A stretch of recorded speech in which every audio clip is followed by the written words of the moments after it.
halaman 75 sampai halaman 77. Bismillahirrahmanirrahim. Assalamualaikum warahmatullahi wabarakatuh.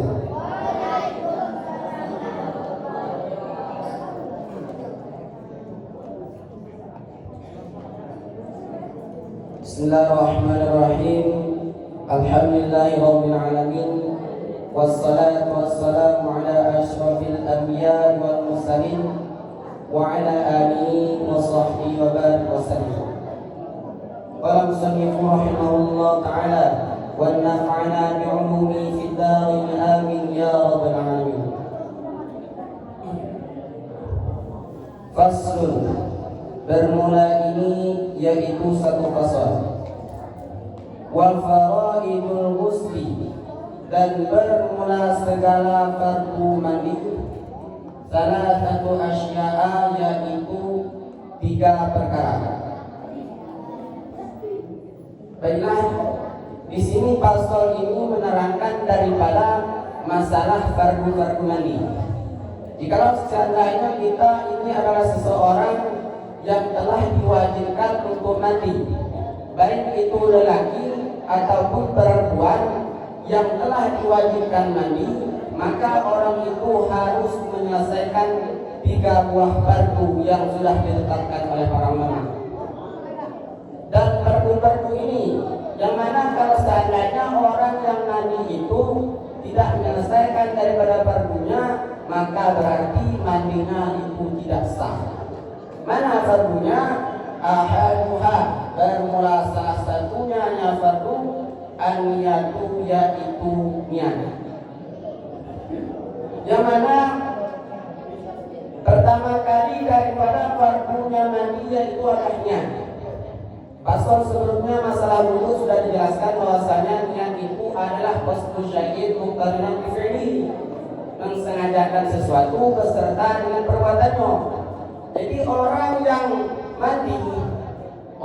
mandi itu pertama kali harus berniat, dan niat dia ketika mandi itu adalah untuk apa? Untuk bayat yang junubu. Maka berniat orang yang junub raf'al janabati, akan mengangkat junub awil hadasil akbari atau hadas besar.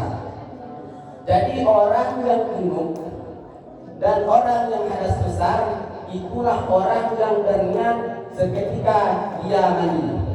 Jadi kalau seandainya ada orang yang junub, cuman salahnya pas waktu mandi dia berniat sudah, cuman niatnya beda.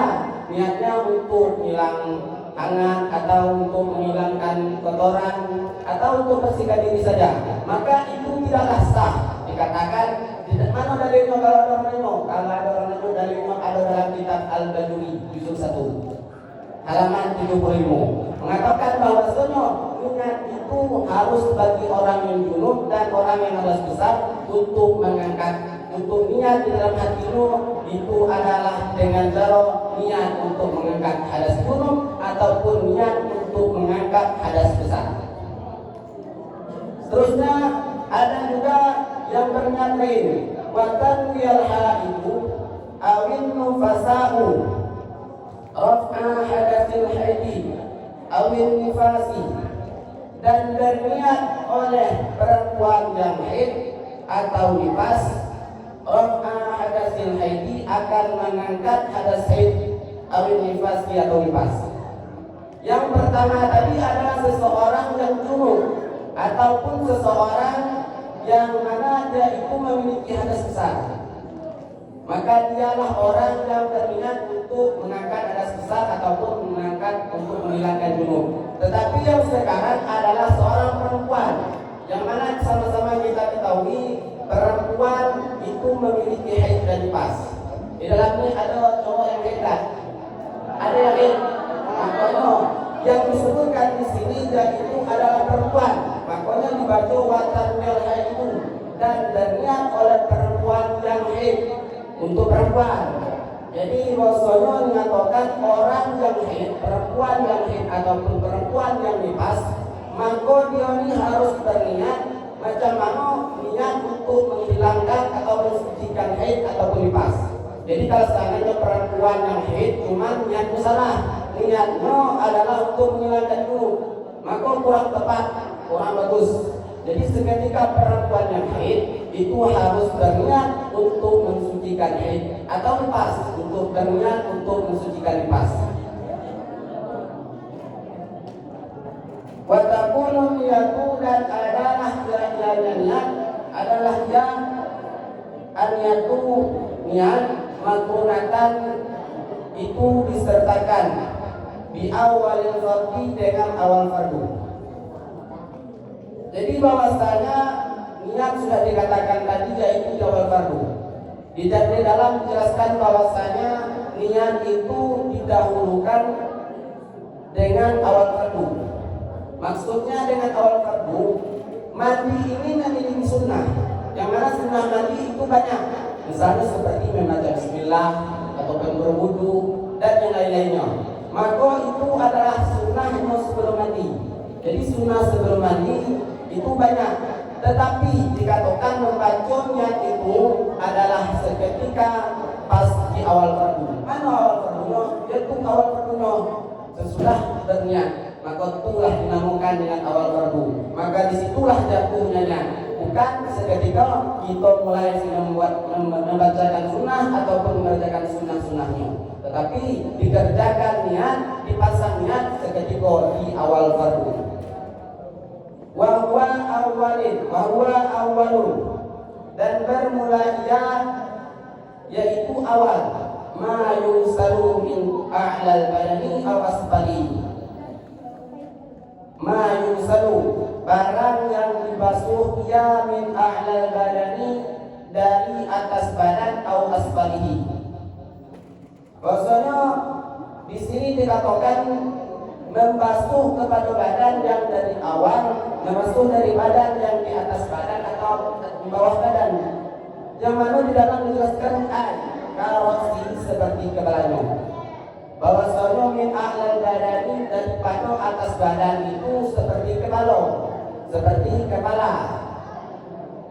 Kalau awal di bawahnya badan, asfali itu seperti rijlai, dua kakinya.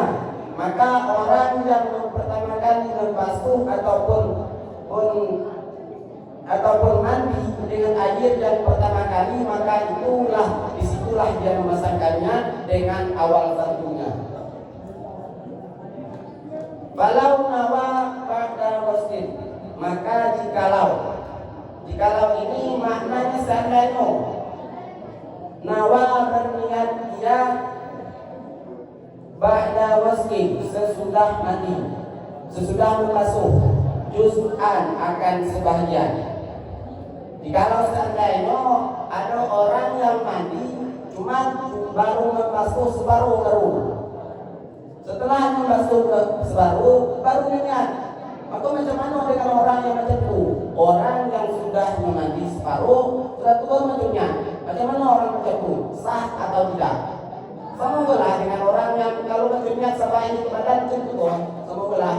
Macam mana keadaan bagi orang yang mana orang ini pas waktu sudah membasuh separuh baru niat? Maka dikatakan bahwasanya wajib i'adati, niscaya telah wajib oleh mengulangnya. Maka wajib orang yang mandi tadi ulang mandi. Itu bahwasanya orang yang membasuh separuh sudah membasuh baru niat lagi, maka orang itu wajib untuk ulang mandi dengan cara yang sudah ditentukan tadi. Wa izalatun najasati, dan menghilangkan najis, ingkanat ala badani, jika ada atas badannya. Dan yang kedua daripada fardunya mandi, yaitu adalah menghilangkan najis.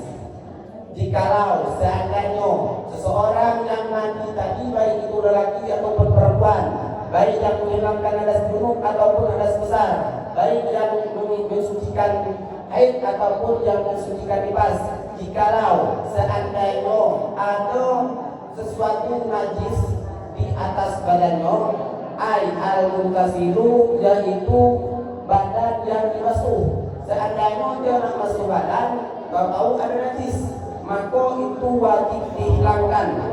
Jadi pertama tadi wajibnya fardunya mandi itu adalah kita harus berniat, dan yang kedua wajib untuk menghilangkan najis jika ada atas badan. Badan yang mana? Badan yang dibasuh seketika mandi. Wa hadza ma rajjahu Rafi'i, dan bermula ini telah berpendapat akannya oleh Imam Rafi'i. Wa alaihi, dan atasnya fala yakfi waslatan wahidatan, maka tidak memungkinkan ia akan basuhan yang satu. Nah, jadi bahwasanya Imam Rafi'i berpendapat, dia berpendapat bahwasanya hadas dan najis, berpendapat ia anil hadasi daripada hadas wan najasati, dan juga najis. Jadi bahwasanya orang yang berniat, orang yang mandi, jikalau tidak itu mandi maka tidak cukup dengan satu kali basuhan. Menurut daripada Imam Rafi'i mengatakan bahwasanya orang yang mandi itu tidak cukup dengan satu kali basuhan saja. Maksudnya yang pertama dia membasuh dengan niat untuk mandi, dan yang kedua dia membasuh untuk menghilangkan najis. Apakah ada perbedaan pendapat daripada Imam Rafi'i?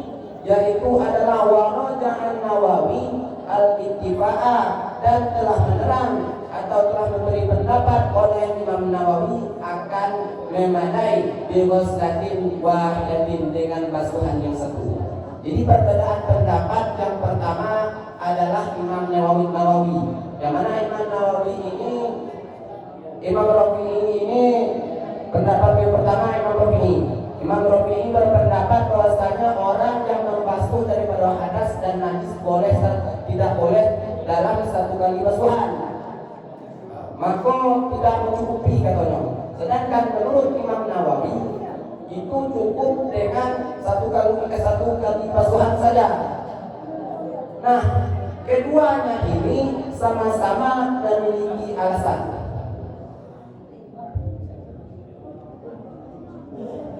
Wa mahallu, dan bermula tempat maza perbedaannya kanat adalah jalan najasati najis hukmiyati, najis hukmiyah, amma ila kanat bin najasati ainiyatan, najasati ainiyati, ada kalanya apabila ada yang najis ainiyah. Jadi bahwasanya perbedaan pendapat yang pertama Imam Rafi'i mengatakan tidak cukup dengan satu kali basuhan. Kenapa tidak cukup? Yang tidak cukup dengan satu kali basuhan adalah najis yang terlihat. Sedangkan menurut daripada Imam Nawawi, menurutnya cukup dengan satu kali basuhan saja. Karena najis itu adalah najis yang tidak terlihat. Maka itulah dengan pendapat yang dia berikan kedua oleh ulama.